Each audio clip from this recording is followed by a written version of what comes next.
harapan ayah bunda menitipkan anak di pesantren adalah untuk mencetak anak ibu menjadi seorang dai, ya, menjadi seorang dai. Ya, dai itu bukan berarti harus ustadz, ya. Dai itu bukan berarti harus ustadz. Dia nanti masa depan menjadi apapun, jadi dokter kah, menjadi apa, guru, ataupun menjadi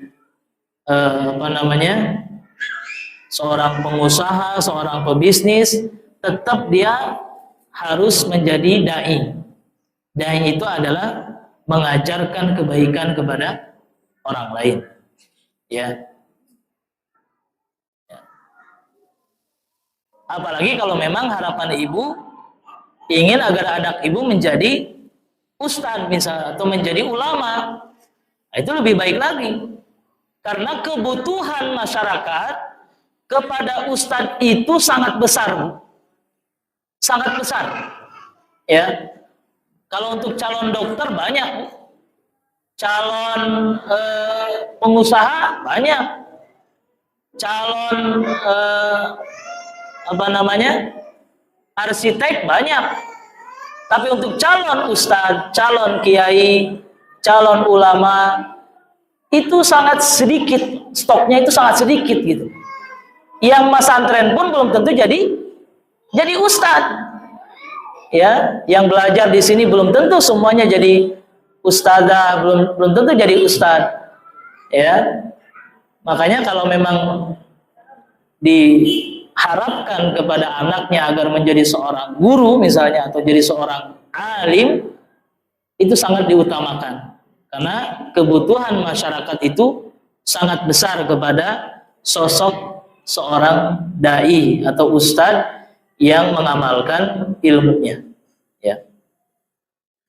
Apalagi masalah-masalah di masyarakat sangat kompleks, ya, butuh dengan solusi dari tinjauan agama. Nah, yang bisa memberikan solusi dari tinjauan agama hanyalah para dai ataupun para ustadz dan juga para ulama, ya.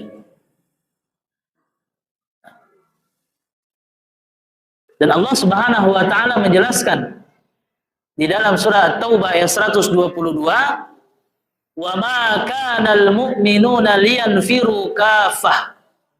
Dan tidak sepatutnya orang-orang mukmin itu semuanya pergi ke medan perang. Tetapi harus ada segolongan umat, harus ada beberapa orang di sebuah kampung itu, falaula nafara min kulli firqatin minhum ta'ifatun liyatafaqahu fiddin. Jadi hendaknya ada perwakilan dari kampung itu yang fokus konsentrasi belajar agama. Jadi tidak semuanya harus jadi petani, tidak semuanya harus jadi tentara, tidak semuanya harus jadi dokter, tidak semuanya harus jadi pengusaha, tapi harus ada yang bertugas menjadi calon ulama, ya, harus ada, ya. Baik,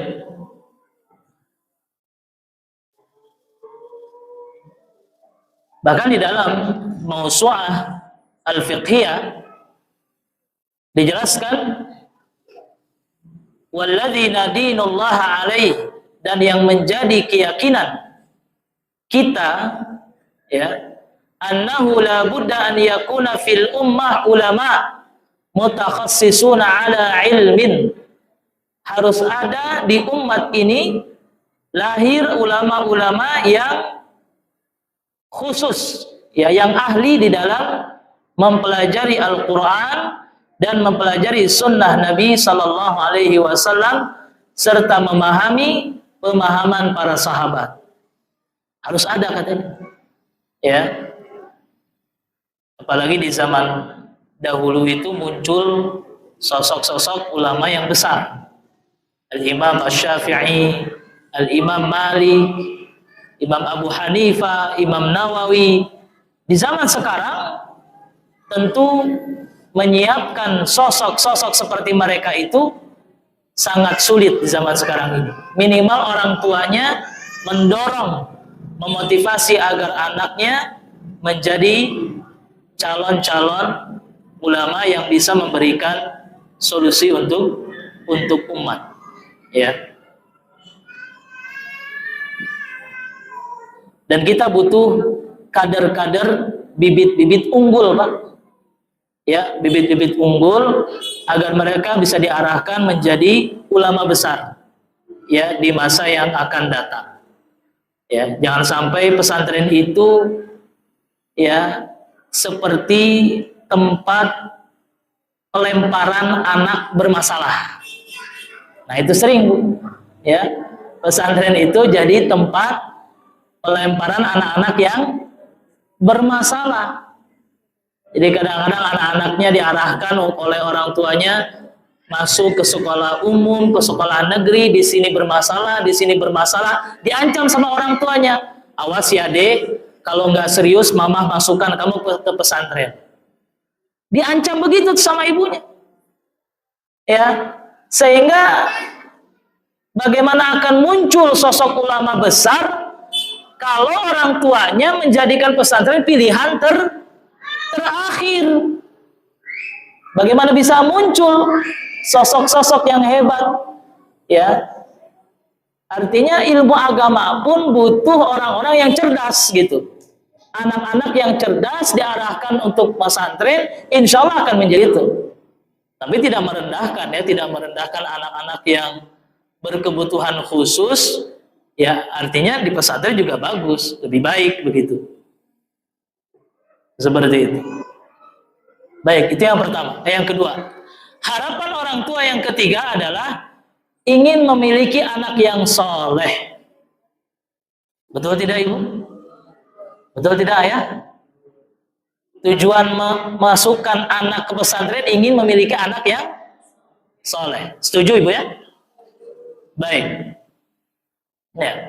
Semua orang yang sudah menikah, membangun keluarga, pasti menginginkan anaknya menjadi soleh dan bermanfaat untuk orang tua serta agamanya.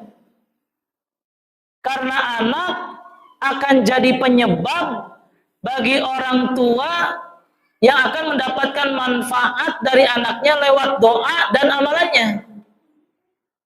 Ya. Jadi di antara kebaikan yang akan terus mengalir walaupun kita sudah meninggal adalah dari anak yang soleh. Ibu pengen dapat kucuran pahala walaupun sudah meninggal? Pengen banget. Ya, dari siapa lagi kalau bukan dari anak kita? Orang lain belum tentu doain kita. Kita sudah meninggal, orang lain belum tentu ingat sama kita. Tapi anak insya Allah akan terus ingat, mengenang jasa-jasa kedua orang tuanya. Kata Nabi SAW, "Idza matal insan inqata amaluhu illa min salas."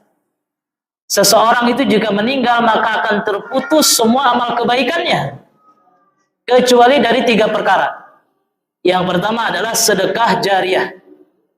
Punya rizki, punya uang, sedekah untuk masjid, sedekah untuk membangun pesantren, nyumbang karpet, nyumbang Quran, itu akan mengalir tuh sedekah jariah. Yang kedua, ilmun yuntafa'u bih, ilmu yang dimanfaatkan. Ya, ibu ngajarin anaknya sholat, ngajarin anaknya wudu, ngajarin anaknya akhlak yang baik, insya Allah dapat pahala jariah tuh. Yang ketiga, waladin saleh yad'ulah, anak yang soleh yang akan terus mendoakan kedua orang tuanya. Ya. Sampai Allah pun mengajarkan doa untuk kedua orang tua. Saking pentingnya, Rabbighfirli wali walidayya warhamhuma kama rabbayani shaghira. Ya. Ibu punya anak yang soleh itu lebih mahal daripada berlian, lebih mahal daripada uang, lebih mahal, lebih berharga daripada harta yang banyak. Saya punya jamaah, ya, ketika dia masih jahiliyah, ya, mindsetnya itu anak disekolahkan kerja, ternyata tidak sesuai harapan. Tidak sesuai harapan. Dia punya anak 4, yang satu pola pikirnya orang tuanya salah. Anaknya disekolahkan bekerja. Setelah selesai kuliah, selesai sekolah SMA, anaknya ternyata badung. Banyak masalah. Kemudian lulus SMA, pengangguran. Karena masalah pola pikir. Dia punya lagi anak yang kedua. Anak yang kedua pola pikirnya agak benar. Dia mulai ngaji, hadir di majelis taklim, hadir di kajian, mendengarkan pengarahan dari gurunya, dari ustadznya. Anaknya mulai di pesantren, anak kedua, ketiga, keempat, dimasukkan ke pesantren.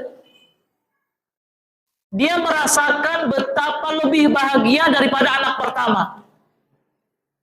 Anak yang kedua dimasukkan ke pesantren yang benar, belajar agama, kemudian punya kebiasaan-kebiasaan baik, sholat 5 waktunya jalan, kemudian rajin baca Quran, pulang dari pesantren, liburan di rumah, bantu orang tuanya, senang luar biasa itu.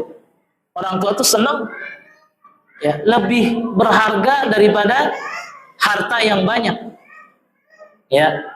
Makanya disebutkan dalam hadis Nabi Sallallahu Alaihi Wasallam, Inna min atyabi ma akala rajul min kasbihi.